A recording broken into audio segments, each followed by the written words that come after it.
La verdad es que quería primero agradecerle al servicio de odontología de aquí del Centro Médico Docente La Trinidad por esta iniciativa, ¿no? Y expresar que son ejemplos de trabajo en equipo y un apoyo increíble en la elaboración de estos planes de contingencia en los actuales momentos, ¿no?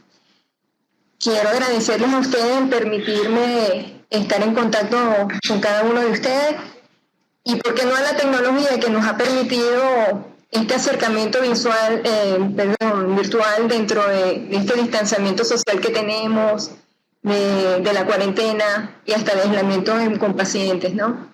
Definitivamente que somos unos privilegiados de estar en esta era y poder tener este contacto virtual que creo que nos va a permitir compartir ahorita en la mañana y muy probablemente minimizar muchas angustias que tenemos en cuanto a la situación COVID-19. Si bien Odontopediatría pidió como que este acercamiento con ustedes, quisimos plantear si nosotros realmente estamos en riesgo y el grupo de odontopediatría está en riesgo. Y lo primero que tenemos que, para contestar estas preguntas, es arrancar por recordar que esto es un virus que apareció nuevo. Y como nuevo que apareció, encontró un terreno perfecto toda la población del mundo susceptible al virus. Esto, por supuesto, si nosotros a esto empezamos a sumar algunas características del virus que ya ha podido ser determinadas, como es el número básico de reproducción, que lo conocemos como el RO, y que no es más que la capacidad que tiene el virus una vez que infecta una persona, qué promedio de personas es capaz de infectar esa persona índice. El RO es de 2 a 2,5. Esto quiere decir que una persona que se infecta es capaz de infectar a 2 o 2,5 personas más. Hay otra característica del virus que debemos tomar en cuenta, y es justamente que el periodo de incubación es variado, es prolongado, perdón. Y esto, cuando uno considera en situaciones de epidemia, es de importancia, porque no es lo mismo tener un agente patógeno que tenga un periodo de incubación más corto, donde las medidas de contingencia va a permitir que no queden pacientes y todavía en periodo de incubación, porque es un periodo muy corto, al caso del SARS-CoV-19, que tiene una vida media estamos viendo un periodo de incubación que puede llegar a 14 o más días. De hecho, la media es que a los 5.1 días, en la mitad de los pacientes ya presentan síntomas. Pero si nosotros nos ponemos a ver este gráfico, vamos a notar al 50% de los pacientes al día 5 como aquí, ¿no?, que no han presentado síntomas, y hay un 1% que supera los 14 días. O sea que podemos tener pacientes que pasados los 14 días todavía no han presentado sintomatología. Si a esto revisamos estudios que han hecho, esto fue con carga viral, pero ya hay estudios más recientes de hace 4 días donde ya es muy, muy pequeña la casuística, 9 casos, pero ya han hecho estudios con cultivo del virus. Se ha visto que la carga viral determinada por el material genético, fíjense que desde el principio es cuando está más elevada, y predomina sobre todo en secreción de saliva. A medida que van pasando los días, va disminuyendo en saliva y se hace más notorio, es más presente en aspirado endotraqueal. Este dato, si nosotros lo sumamos al cuadro anterior, y se lo quise presentar así, fíjense, este es el periodo de incubación, el 50% de los pacientes al día 5.1 tiene síntomas, pero fíjense que queda aquí. Entonces, si nosotros nos vemos, vamos a dar cuenta que en este grupo, antes de los 5 días, hay un grupo de pacientes que no estando con síntomas, o sea, ya no son asintomáticos, presentan una carga viral alta. Y por lo tanto, esa es la razón por la que son capaces de infectar, transmitir la infección a otros, porque no tienen síntomas y en ningún momento tomaron las medidas que lamentablemente en general se han perdido, lo que es la cultura del lavado de manos. Si a esto agregamos que tenemos que conocer, ya sabemos que es capaz de transmitir, o sea, una persona enferma puede infectar o contagiar a 2,5, que tiene un periodo de incubación largo, también tenemos que revisar cuál es la vía por la cual se puede transmitir este patógeno. Y les quise traer con este gráfico para que vean, tenemos al SARS-CoV-2. Fíjense que el forma de transmisión es por contacto y gotas. En medicinas hay 3 formas de contactos, ¿no?, que es contactos, gotas o pequeñas gotas que vamos a llamar aerosoles. Cuando vemos los patógenos como sarampión, quise poner varicela, y no lo coloqué aquí porque no es virus, sino una bacteria, tuberculosis. son los 3 gérmenes que jamás debemos olvidar que son por vía de gotas pequeñas. ¿Qué importancia tiene esto? SARS, eso está ya determinado, estudiado, habrán visto por redes inclusive muchos trabajos haciendo simulaciones. Estos son trabajos experimentales, hay que tenerlo claro, pero el virus es capaz de formar gotas de gran tamaño, se habla de diámetros mayores de 5 micras, y esas por ese tamaño caen, apenas son expulsadas al silbar, a toser, al estornudar, son expulsadas al exterior, inmediatamente caen al suelo o las superficies horizontales. Pero el que queden suspendidas y sean arrastradas a distancia de más de 2 metros, eso no se ha hasta el momento detectado. Hay un trabajo que lamentablemente generó mucho estrés, mucho pánico, mucho miedo, y justamente fue un trabajo experimental donde tomaron una cierta cantidad de virus en cultivo y hicieron estudios. Esto fue un estudio completamente experimental para ver cuánto quedaba suspendido en el aire, cuánto se adhería a diferentes tipos de materiales. Este estudio reveló que podía permanecer en 3 horas en el aire, formando micropartículas o microgotas. Volvemos y repetimos, esto es un estudio que es completamente experimental, no son las condiciones normales en un paciente que porte el virus. Entonces, hasta el momento y hasta la fecha, lo digo así porque lamentablemente una de las cosas que siempre repito es que no hay expertos en cuanto a COVID, todos estamos aprendiendo en cuanto al COVID. Día a día hay cambios. Ya habrán visto cómo estamos de confundidos, que si la mascarilla, que si la N95, ahora no, ahora sí, ahora para todo el mundo, ahora solo para el personal de salud. Esto lo vamos a tratar de aclarar un poco, pero es importante que se sepa que esto es un proceso muy dinámico y está llevando revisiones permanentes y a consideraciones en función de los conocimientos que se vayan adquiriendo. Entonces, para concluir, transmisión por contactos y gotas, simplemente para recordar que siempre lo comento, sarampión es por goticas pequeñas, y cuando vemos el RO, él es capaz hasta de contagiar más de 8 personas, una persona infectada por sarampión. Entonces son puntos importantes a considerar. El otro punto, antes de entrar a buscar una respuesta a eso, si somos personal de riesgo, ¿qué debemos hacer? Es entender que cada vez más se está como que sectorizando el curso de la infección por fases. Y se habla de una primera fase donde básicamente lo que hay es una respuesta a la acción del virus, ¿no?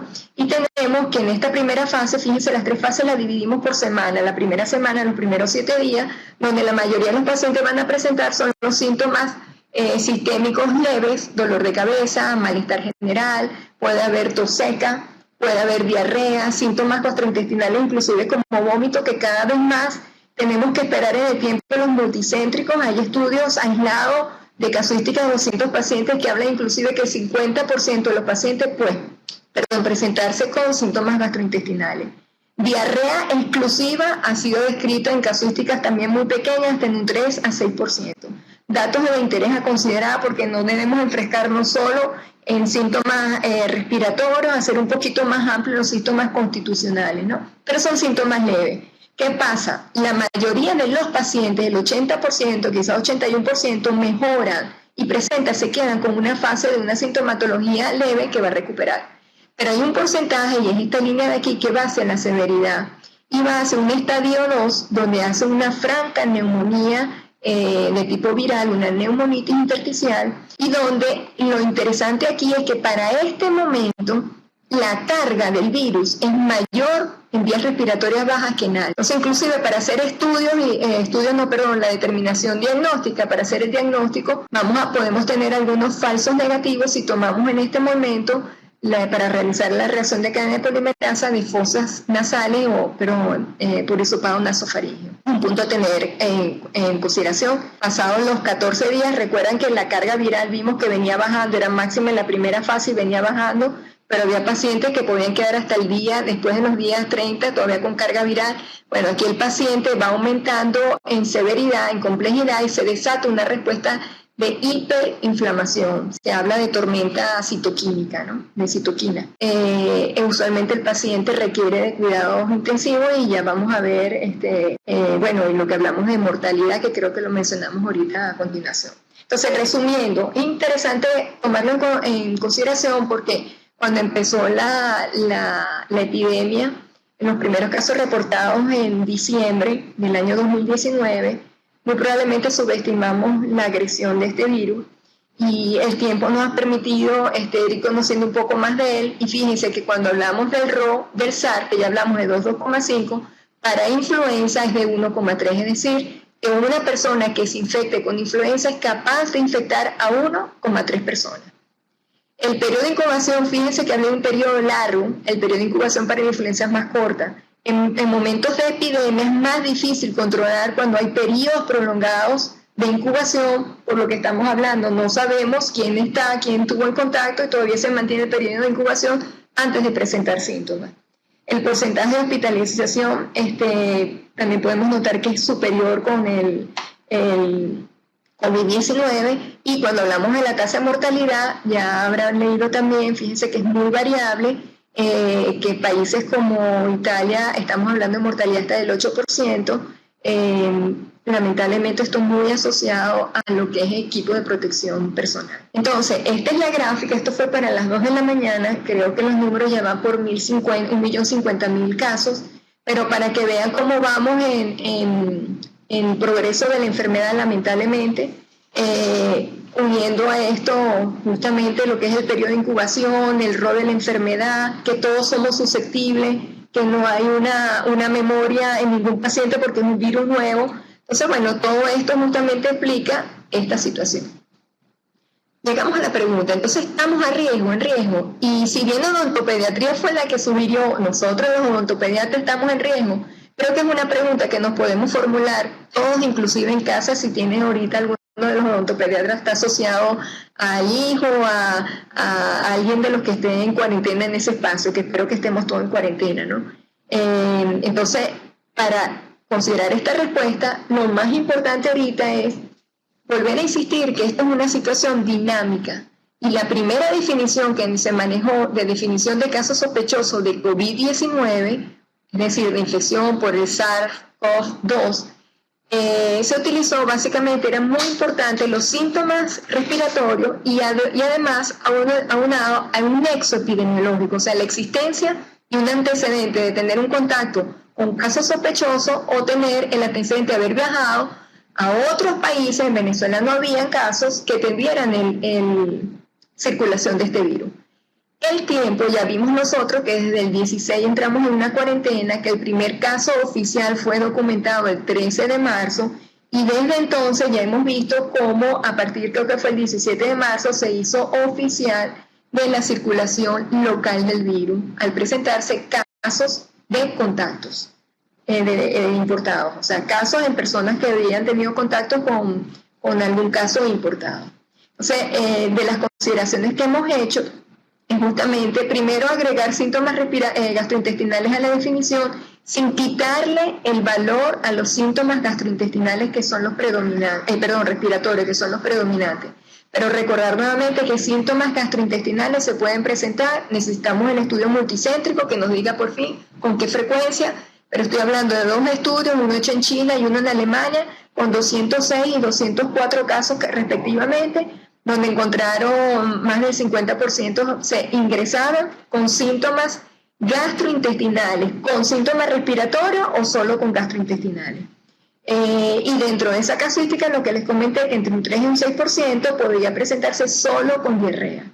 Eso es para tenerlo presente, pero vuelvo, insisto, necesitamos los datos más gruesos y no quitar nunca el valor a la presencia de síntomas respiratorios, esa tos seca.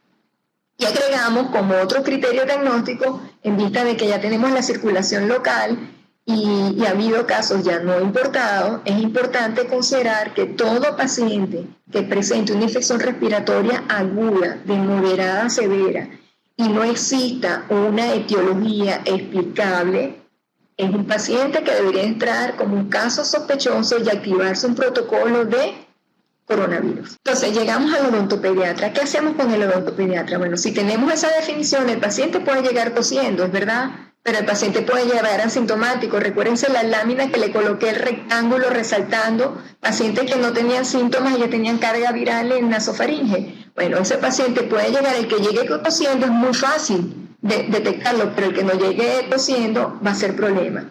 Entonces, ya vamos a ver qué se sugirió como protocolo, pero lo más importante aquí es que si un paciente ingresa, vamos a ponernos en el escenario que no hay ningún protocolo establecido en situación COVID, y este paciente presente tos o sin tener tos es un paciente COVID positivo. ¿Qué va a hacer? Cada vez que tosa va a expulsar, se ría, silba, va a expulsar gotas que sabemos que son de un diámetro que van a caer inmediatamente sobre superficies horizontales. Y bueno, van a caer, miren, en la mesa de la unidad, puede caer en la mesa de la entrada, en el pomo de la puerta. Este paciente pasa, se sienta y el especialista en odontología o ustedes odontopediatras se acercan a este paciente, ustedes hicieron su higiene adecuada de manos, se colocaron su guante, pero se acercaron a una distancia que es a más de 1 metro porque sabemos que el foco de acción de ustedes es orofaringe.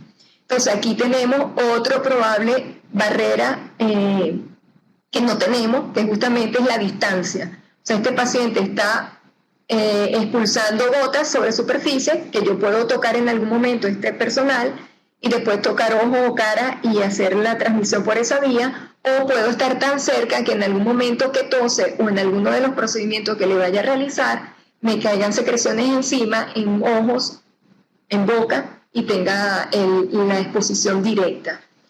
¿Qué más puede ocurrir? Que el personal de ustedes, odontopediatras, al hacer algún procedimiento que lleve a formar aerosoles, y aquí entonces vamos a tener un problema, que la transmisión no es solo la que vamos a ver fuera de casa, tal vez en el autobús, en el metro, que es por contacto, que toque un pomo, la baranda, donde alguien lamentablemente se había tocado ojo o nariz o había tosido y dejó sus secreciones allí, sino que además vamos a tener un problema de aerosol. Aquí quiero hacer un paréntesis, y es que si bien la transmisión documentada es por gotas grandes y por manos, o sea, por contacto directo sobre superficie y luego contactos a mucosas, ¿no?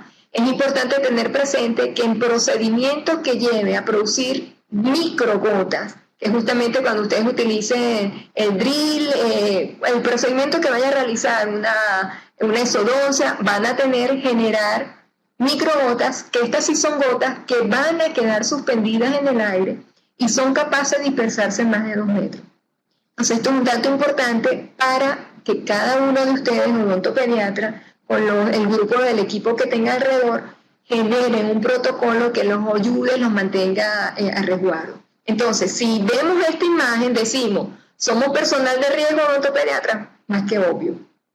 Es más, nos ganamos una transmisión extra que no es habitual en el virus SARS-CoV. Traje esta lámina un poquito complicada porque esto fue publicado en el New York Times. Quise traerla y bueno, fue elaborada para que ustedes la vieran. Ellos aquí no colocan profesionales de salud, sino que evaluaron oficios. Y hablan aquí del dentista como tal, el sanitario dental. Y si nos ponemos a ver cada circulito de esto, cuanto más grande es que hay más grupo, es más grueso el personal en números, ¿okay? O sea, si se ponen a ver, los odontólogos, el grupo en esta serie no es tan grande y sin embargo fueron los que estuvieron más expuestos a enfermedades. ¿Cómo miden ellos la exposición a enfermedades?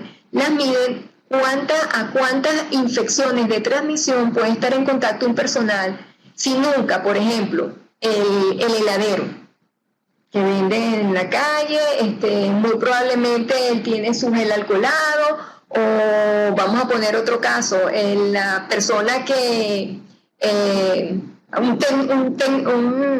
técnico alguien especialista en tecnología que vive en un cuarto transmitiendo información y no tiene contacto con alguien. Ese entraría como cero contacto. El que se expone de una vez y no más de un mes al año, eso es menos entre 2 y 25 exposiciones al año, ¿ok? Y así sucesivamente el que lo hace prácticamente todos los meses, pero no todas las semanas, el que lo hace todas las semanas, más no todos los días, y el que lo hace todos los días. Viendo esto, fíjense, tenemos otra razón por aquí para decir que el personal de odontopediatría es un personal de riesgo. Estamos sumando. Esto es simplemente como para reforzar un poquito más, pero ya la lámina anterior lo había dicho, tenemos riesgo de transmisión o de adquirir el virus por contacto, por gotas y por aerosol si hacemos procedimientos que impliquen aerosolización. Entonces, ¿qué tenemos? Personal de riesgo, sí. Estaba hace un ratico conversando con una psiquiatra porque le decía lo impactada que estoy, por eso daba gracias que estoy hoy con ustedes, y uno se aparta un poquito de esta distancia, aunque sea virtual. Sé que ustedes están ahí detrás, no los veo, ustedes sí me ven, pero tenemos ese acercamiento. Pero sabemos que estamos viviendo una época muy dura, muy difícil. La tecnología es muy buena, pero también puede llevar a confusión en términos, en interpretaciones. El personal de salud está muy cargado. Hablo personal de salud, todo personal que tenga contacto directo con pacientes o con sus secreciones. Aquí incluye inclusive el personal de limpieza nuestro. Entonces, toda persona, personal de salud, hoy por hoy, ya hay estudios realizados. El año pasado la Organización Mundial de la Salud ya reconoció como enfermedad del síndrome de desgaste profesional, lo que llaman burnout. Los pacientes, el personal de salud sufre de problemas de angustia, de depresión, ha habido casos inclusive de suicidio. Y este es un estudio que fue hecho ahorita en China con una casuística de 1.563 profesionales y detectaron que el 50% estaba deprimido. No quiero ni pensar ahorita en los picos que estamos viviendo en la pandemia, en el epicentro que tenemos en los Estados Unidos con Nueva York, con los videos que hemos visto y ni mencionar Ecuador. Entonces, personal de riesgo hasta de la parte emotiva, ¿no? Entonces, definitivamente, ¿qué vamos a hacer? ¿Qué le podemos ofrecer o qué podemos ofrecer? Yo ahorita estoy aquí, formo parte del Comité de Control de Infecciones del Centro Médico Docente de la Trinidad, y como tal estamos queriendo dar nuestra mejor parte, nuestra mejor intención y nuestro mejor apoyo a todo el personal de salud de la institución, pero estamos abiertos a apoyar, y a quien quiera una asesoría, no sé si la palabra es de pana, pero de pana, dárselas y brindárselas, ¿no? Aquí elaboramos junto con el servicio de odontopediatría un protocolo de acción ante esta situación. No se los traje completo porque la verdad es que es sentarse a leerlo, pero los consejos puntuales que podemos hacer. Entonces ya sabemos que tenemos un agente agresor, somos la primera línea de protección a un gentío que está atrás, inclusive personal de salud que no va a estar en la primera línea, y nosotros vamos a hacer lo que estamos en esa primera línea, y tenemos que saber cómo protegernos para no adquirir la infección por el virus, y cómo protegernos para evitar esos problemas psicológicos que se están describiendo. No quería dejar de mencionar que no hay medida efectiva sin la más fácil medida y económica, como es la higiene de manos o el lavado de manos adecuado. Toda persona que nosotros tratemos en la especialidad que nos corresponda, personal de salud, si soy enfermera, si soy auxiliar, circulante de un pabellón, siempre debe tener presente que hay unas precauciones que existen, donde la primera lo llamamos precauciones estándares o estándar, que se debe aplicar a todo paciente independiente de la patología que tenga. Todo paciente que usted va a evaluar debe hacer mínimo un lavado exhaustivo de manos. Hay muchísimos videos donde se da la técnica correcta, pero hay que recordar además los tiempos correctos antes de ver el paciente, después de ver el paciente, antes de tomar una medicina, antes de ir al baño. O sea, hay que recordar los 5 momentos que ofrece la Organización Mundial de la Salud. Hay que recordar que hay diferentes productos, que la clorhexidina, que es una maravilla en la utilización de hasta pacientes preoperatorios para hacer el barrido de flora transitoria y disminuir, para hacer barrido, de la flora residente que tenemos normalmente en mano y reducir la transitoria. Para el COVID, lamentablemente, no es eficaz. Entonces, esto no quiere decir que no usen la clorhexidina, porque el lavado de manos debe incluir clorhexidina para arrastrar esa flora que es residente nuestra, y la flora inquilina, que llamo yo, o transitoria, reducirla. Posterior a esto hay que hacer uso de alcohol gel, o de lo contrario usar algún producto que tenga clorhexidina con alcohol gel, que de hecho hay en el mercado, en las instituciones. Aquí en la institución la tiene. Es un alcohol al más del 70%, con clorhexidina al 1%, más un emoliente de mucha utilidad. Mascarillas, ¿qué hacemos con las mascarillas? Nos las ponemos, nos las quitamos, vamos al mercado, no usamos las de tela. Esto es lo que le estaba hablando de la tecnología, cómo confunde, y mucho es por lo nuevo de esto, o sea, nosotros estamos aprendiendo día a día. Primero, recalcar que las mascarillas convencionales fueron creadas justamente para proteger al paciente. ¿Okay? Se la coloca en la persona enferma o el médico cirujano para proteger al paciente. La Organización Mundial de la Salud, fíjense lo que voy a mencionar ahorita, hay discrepancias. Cuando uno oye lee lo que escribió la Organización Mundial de la Salud y por lo que se pronunció iniciando la epidemia, consideró que la etiqueta de la tos era lo importante. Toser en el pliegue del codo, hacer uso de una toalla de papel descartarla y luego lavado de mano. Eso llamaban la etiqueta de la tos. Luego el CDC consideró que las mascarillas convencionales, o también conocidas como quirúrgicas, solamente tenían utilidad para el enfermo. Y es cierto, esa es la verdadera indicación. La mascarilla para evitar que el enfermo al toser expulse las gotas, ¿ok? Y de otra forma, además de reteniendo esto que no salen, evita que al toser caigan sobre superficies y por contacto también se adquieran. O sea, que tosa directo a menos de 1 metro de una persona la adquiera por las gotas, o que tosa sobre una superficie y luego por contacto directo y la persona tocarse mucosa, contagiarse.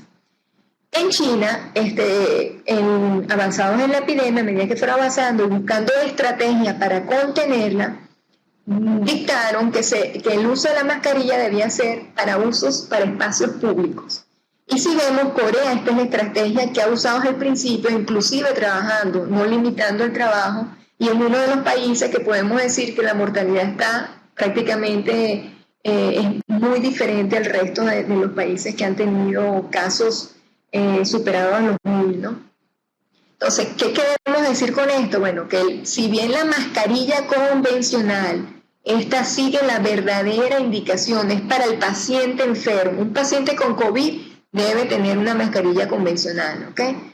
Pero, ¿qué utilidad tiene entonces indicar de uso universal? Aquí me tengo que retractar yo, que cuando el gobierno en Gaceta lanzó que era obligatorio, asumimos la obligación de cumplir con este requisito. Sin embargo, pensamos que no iba a ser mayor diferencia porque no detiene gotas pequeñas, pues, o sea, no para aerosolización. Sin embargo, se sabe que el uso en grandes espacios y en la comunidad, ¿qué va a ocurrir? Que obliga a que las personas estén pendientes que tienen una mascarilla porque hay un riesgo en la comunidad. Yo la tengo puesta, voy a estar pendiente. Lo segundo es que al tener la mascarilla van a haber algunas normas de higiene que se van a cumplir que normalmente no se cumplen. Tocarse la nariz, los ojos, etc. Y lo otro es que definitivamente va a permitir que el que esté enfermo, asintomático todavía teniendo carga, no va a estar expulsándolo al aire. Entonces, la actual conducta de mascarillas en espacios públicos pareciera ser una estrategia, pero por estas otras razones que le estaba comentando. Problema, sabemos que el suministro a nivel internacional está limitado. Con el problema de China, China es la mayor productora, cayeron en millones la producción de las mascarillas. Entonces, ¿cuándo usar una u otra? Ya vamos a hablar rapidito. Las mascarillas entonces, al enfermo con COVID-19 debe tener, sabemos que reduce la posibilidad de un contacto que le tosa cercano a alguien o caiga sobre superficie. Normativa social, ya sabemos lo que estaba comentando, y de hecho les traje este estudio donde ven que con la indicación universal a toda la población se ha visto una reducción hasta el 60% de los casos de SARS. Esto fue visto con el SARS-1, perdón. Y por lo que le estaba comentando, o sea, la gente va a estar más pendiente de que hay un riesgo en la comunidad, tengo la mascarilla por esto, trato de no tocar, me acuerdo de otras conductas que no debería hacer.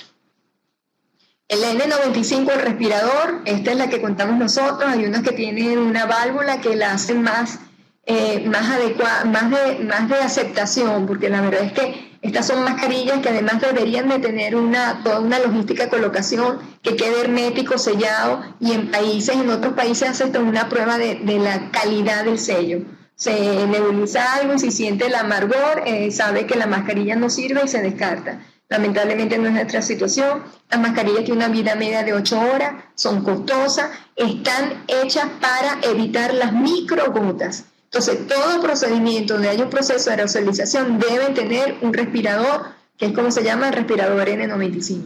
¿Qué tenemos que tener en consideración? Bueno, son costosas, no hay disponibilidad de todo. El CDC, considerando todas estas fisuras que hay en la dotación, ya aprobó y autorizó que se podía reusar o hacer uso prolongado. Particularmente aquí sugerimos que el personal de odontopediatría siempre use la N95 y por delante utilice una pantalla facial o si no la hay, una de estas mascarillas que traen un visor. De modo que al finalizar el procedimiento garantizamos, descartan la mascarilla, en la pantalla se puede lavar y reusar, pero garantizamos que no hubo salpicaduras, que no está deteriorada y que pueda usarse. En este caso se le lleva la vida media hasta que cumpla 8 horas.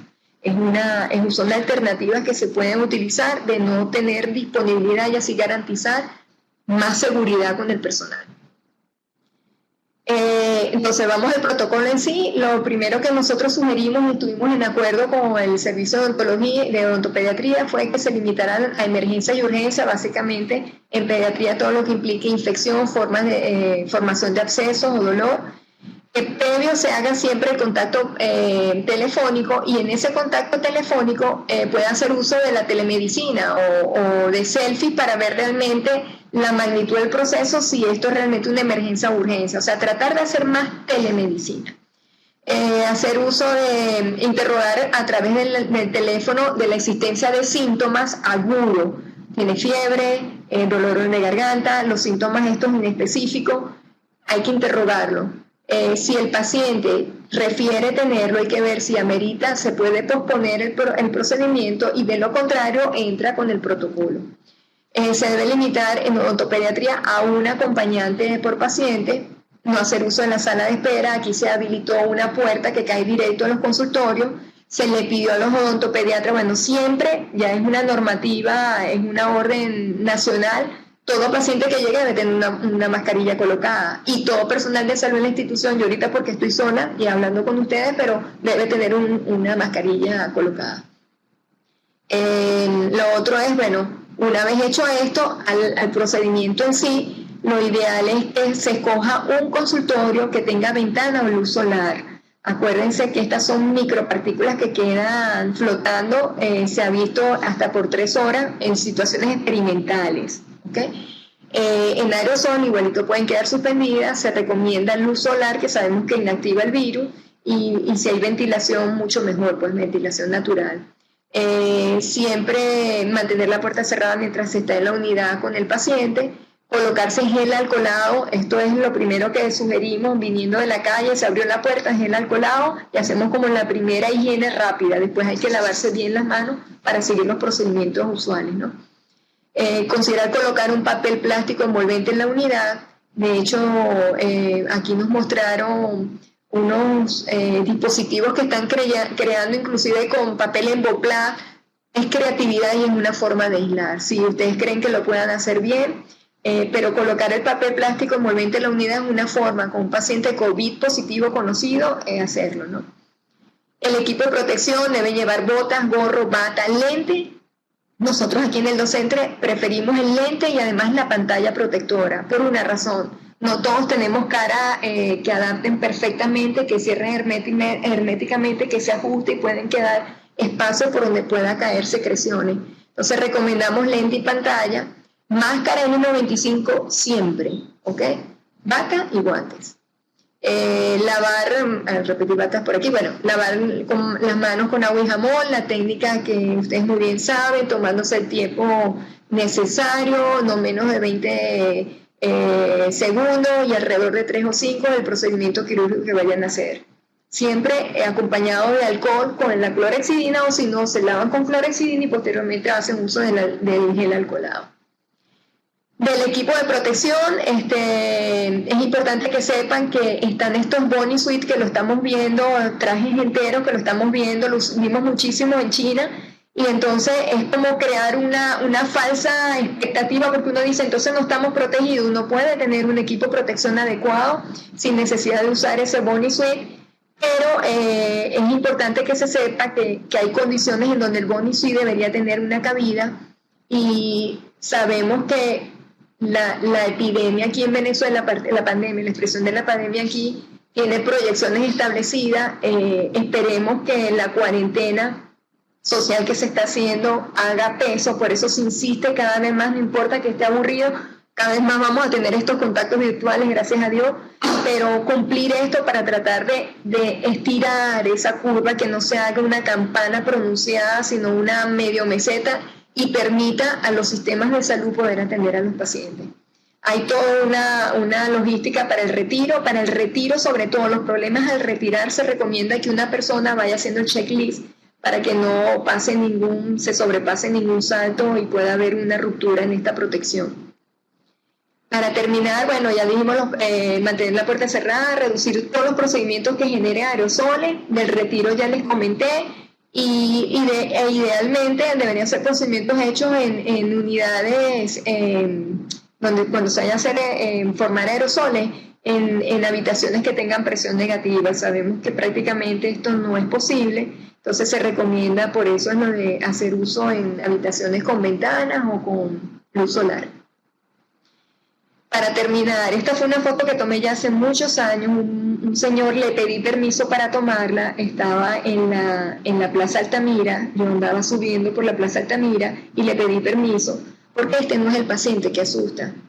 Y lo que quiero expresar con esto es que todo paciente que vayamos a ver a nosotros, el COVID es un paciente más, como cualquier paciente que debemos cumplir con las medidas de precaución estándares, y dependiendo del diagnóstico, considerar la precaución o de contacto, o de gotas, o de aerosol. Entonces es lo importante, el paciente que tiene un diagnóstico, yo soy COVID positivo, vamos a cumplir todo, pero ahorita recuerden que hay pacientes que pueden no haber presentado síntomas y ya tienen virus en nasofaringe. Creo que nos toca esto, y es lo que le estaba diciendo, cumplir con la cuarentena. Esto es de las tantas imágenes que uno ve en redes, una que me encantó porque esto es lo que queremos. Falta, ojalá que yo pudiera dibujarle la gente en la casa también ayudando a estirar para hacerla más fácil. Yo creo que esta es mi idea. Bueno, agradecidas de verdad nuevamente de poder haber salido de esta cuarentena, aunque fuera virtual. Y bueno, estoy esperando por preguntas si necesita, etcétera.